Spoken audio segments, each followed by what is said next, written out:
विमल, पोलो, जोमा केसरी, हर पल मनाओ केसरी त्योहार। सर, शुरुआत आप ही से कर रही हूँ। इतना जबरदस्त प्रोएक्टिव थी उत्तराखंड की पुलिस की, 4 दिन लग गए एफआईआर लॉन्च करने में। आज मुख्यमंत्री कह रहे हैं कि हम धर दबोचने की, पकड़ने की कोशिश कर रहे हैं। वो तो नेपाल भाग गया मुख्य आरोपी तो। गरिमा जी नमस्कार, सभी विद्वान पैनलिस्ट को मेरा नमस्कार। देखिए, इसमें गरिमा जी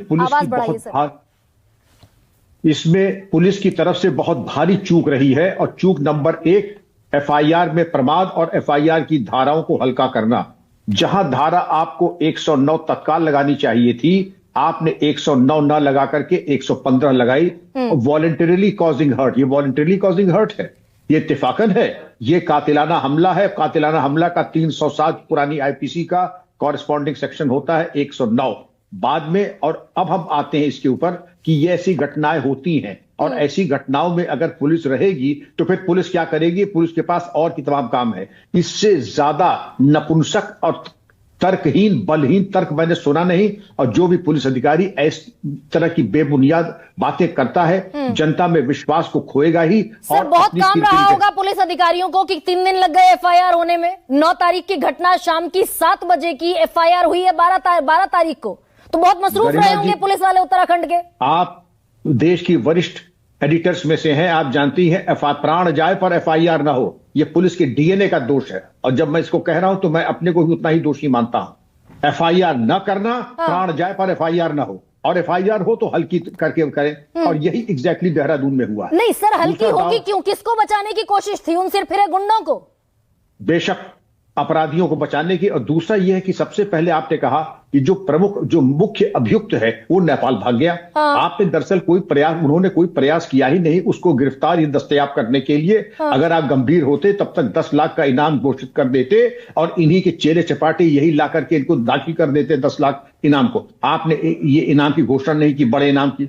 दूसरे हमारे जो सहयोगी हैं बीएसएफ के, उनके परिवार छिन्न भिन्न हो चुका है। कम से कम 1 करोड़ की उसकी आपूर्ति हो ही नहीं सकती है। लेकिन एक राहत राशि, एक संवेदना व्यक्त करने के लिए एक टोकन 1 करोड़ रुपए, 2 करोड़ रुपए आप राहत राशि कंपनसेटरी कुछ आप दे सकते थे। पहले विद ड्यू रिगार्ड सर, भाई उससे पहले आज पुष्कर सिंह धामी, बल्कि एक वीडियो बनाया पुष्कर सिंह धामी ने, उन्होंने मृतक के पिता से बात की, तरुण चकमा से, कि हम पुरजोर कोशिश कर रहे हैं। क्या दरअसल कोई पुलिस ऑफिसर लाइन हाजिर हुआ क्या कि 3 दिन क्यों लग गए एफआईआर होने में, दर पकड़ने की? और नेपाल टीम भेजने की जरूरत ही ना पड़ती, निकलकर भागता ही नहीं आरोपी।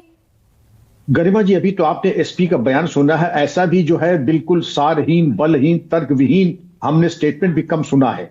और इसमें अपने आप को कवर अप करने का प्रयास ज्यादा है, स्पष्टीकरण देने के बारे में और कार्रवाई हम क्या करेंगे इसके बारे में। दावे जो है कि हम कहीं भी हो ढूंढ के लाएंगे और हम बिल्कुल जागरूक हैं और हम उसको कहीं भी होगा वो प्रभावी कार्रवाई करेंगे, ये निष्प्राण और निस्तेज दावे हमने बहुत सुने हैं। लेकिन हम तब माने जब आप 10 लाख रुपए की घोषणा करें और 1 करोड़ रुपए तरुण जी को राहत राशि ससम्मान और माफी के साथ ये कह दे कि ये कोई कंपनसेशन नहीं है, लेकिन कम से कम ये जो एक सरकार का उत्तरदायित्व है, ये राहत राशि दे रहे हैं। लेकिन नहीं सर, मैं पैसे से दरअसल बिल्कुल इतर कर देती हूँ इस मामले को। त्रिपुरा के मुख्यमंत्री माणिक साह कह रहे हैं कि हम पैसा देकर लाइफ तो, जीवन तो वापस नहीं ला सकते। मैं पैसे पर सर आऊंगी बाद में।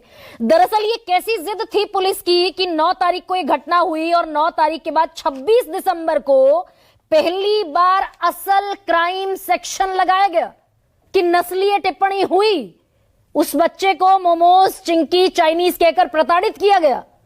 You are not an Indian, you are Chinese.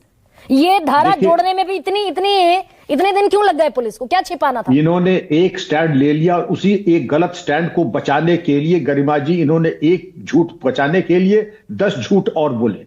नस्ली टिप्पणी हुई थी, प्रत्यक्षदर्शियों ने कहा था, उसके सगे भाई ने कहा था, माइकल ने, और लोगों ने भी कहा था। और इसका सीसीटीवी, जब बात पता लगी कि ये छुप नहीं सकती है, तो सच्चाई बहुत किश्तों में बाहर आई, और वो भी इतने विलंब से, जिससे कि एक चीज बिल्कुल साफ है कि पुलिस का स्टैंड एक तरफा था।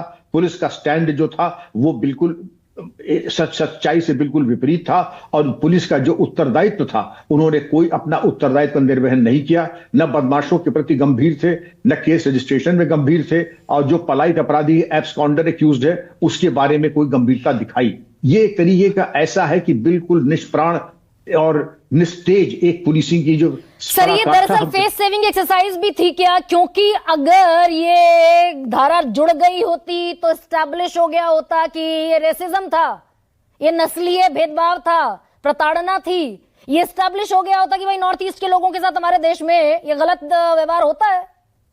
गरिमा जी, सच्चाई में बहुत शक्ति होती है और अगर सच्चाई का साथ देते तो इतनी किरकिरी देहरादून पुलिस की और सरकार की नहीं होती जो आज हो रही है। सच्चाई का साथ दे देना, क्योंकि जो गुंडे मवालियों ने किया है वो हमारे ब्रांड एम्बेसडर थोड़े ही हैं, अपराधी हैं। उनकी अच्छी तरीके से खातिर तवाजो करके जेल भेज देते।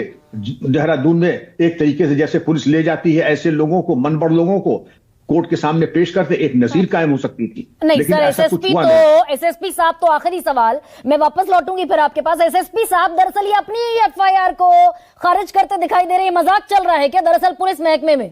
एसएसपी अजय सिंह कह रहे हैं नस्लीय टिप्पणी हुई नहीं, ऐसा कोई मामला नहीं था। एफआईआर में नस्लीय टिप्पणियों की धाराएं जोड़ रहे हैं लगभग 20 दिन बाद।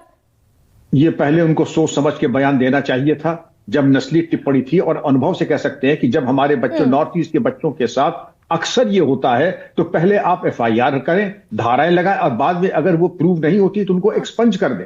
कानून में ये भी प्राविधान है, गलत एफआईआर अगर आप लिखाते हैं तो आप उनको विलुप्त कर सकते हैं, एक्सपंज कर सकते हैं। लेकिन पहले जो एफआईआर और जो कंप्लेंट आई है अक्षरशः उसका पालन होना चाहिए और वही इनकॉर्पोरेट एफआईआर में वो न करके हो सकता था। लेकिन सर दरअसल ये सिर्फ नॉर्थ ईस्ट तक महदूद है, उत्तर भारत, दक्षिण भारत, उत्तर पूर्वी भारत, ये बीमारी, ये जो किरण रिजिजू कह रहे हैं कि दरअसल ये तो बीमारी है, तो ये बीमारी तो हिंदू, मुसलमान, ईसाई, सिख, ये सब में हम जानबूझकर इंड्यूस कर रहे हैं क्या? बिल्कुल नहीं।